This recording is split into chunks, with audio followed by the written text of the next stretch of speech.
मैं राहुल पांडे बैजलपुर की समस्त जनता को नमस्कार करता हूं।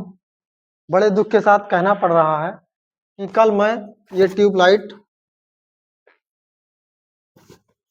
ये वाली ट्यूबलाइट लगवाने गया था धोबियनपुरवा गांव में, जो कि मैंने वहां की समस्याएं सुनी तो मुझे बहुत बड़ा दुख हुआ कि जबकि हमारे यहाँ के मौके के प्रधान उसी धोबियनपुरवा गांव के हैं और वहाँ विकास के नाम पर शून्य है, कुछ भी विकास नहीं हुआ।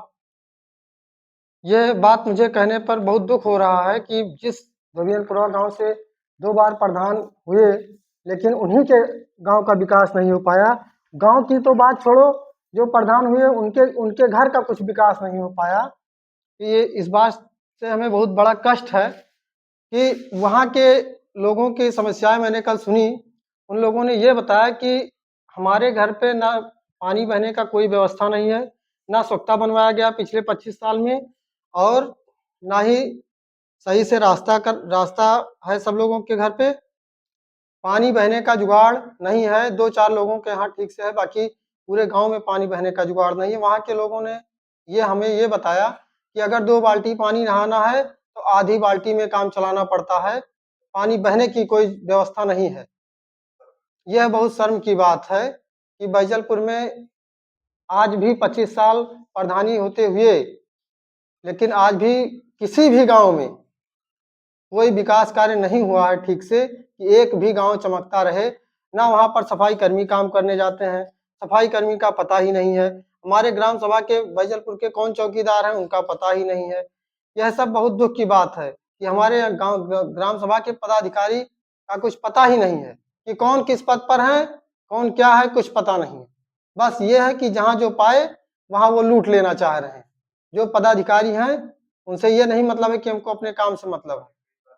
जब धोबियनपुरा गांव के लोगों ने सफाई कर्मी से कहा तो सफाई कर्मी ने कहा कि आप लोग जाकर खुद साफ कर लीजिए।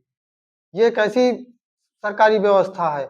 यह सारी व्यवस्था हमारे प्रधान जी द्वारा कराई जा रही है, जबकि सफाई कर्मी कुछ काम नहीं करते हैं। क्यों नहीं काम करते हैं? पिछले 25 साल में ना वो कहीं किसी भी गांव में ना वो ग्लाइसर मारते हैं, ना वो साफ सफाई करते हैं। खाली 50,000 का साल में उनको किट चाहिए और वो कुदार क्या करने के लिए मंगाया जा रहा है? इसीलिए कि गांव वाले अपने घर से जाकर साफ कर लें। मैंने सफाई कर्मी को 2-3 बार धमकाया भी कि मैं तुम्हारे खिलाफ एप्लीकेशन लगाऊंगा, लेकिन कोई कुछ नहीं, उनको कुछ जना ही नहीं पड़ रहा है। क्यों नहीं जनाई पड़ रहा है? कि वो अगर हम एप्लीकेशन लगाएंगे भी तो वो निराधार साबित करवा देंगे, हमारे प्रधान जी निराधार साबित करवा देंगे। गांव के कुछ लोग हैं जो कि उस पर दस्तखत कर देंगे कि यहाँ सफाई कर्मी डेली आते हैं, साफ सफाई होता है। गाँव में पानी गाँव में रुका हुआ है, सफाई कर्मी गांव में आते हैं, फोटो खिंचवा के चले जाते हैं, लेकिन अब ऐसा नहीं चलेगा। अब विकास के नाम पर जनता वोट करेगी। जो भी विकास होगा, जो भी वह पूरे पंचायत भवन में सभी लोगों को दर्शाया जाएगा। अतः बैजलपुर की समस्त जनता से मेरा हाथ जोड़कर निवेदन है कि आप नामदार के ऊपर मत जाइए, कामदार के ऊपर जाइए। अगर आप हमें वोट देते हैं तो मैं बैजलपुर को पिछले 5 साल में डिजिटल डिजिटल पूरा ग्राम सभा डिजिटल करवा के छोड़ूंगा।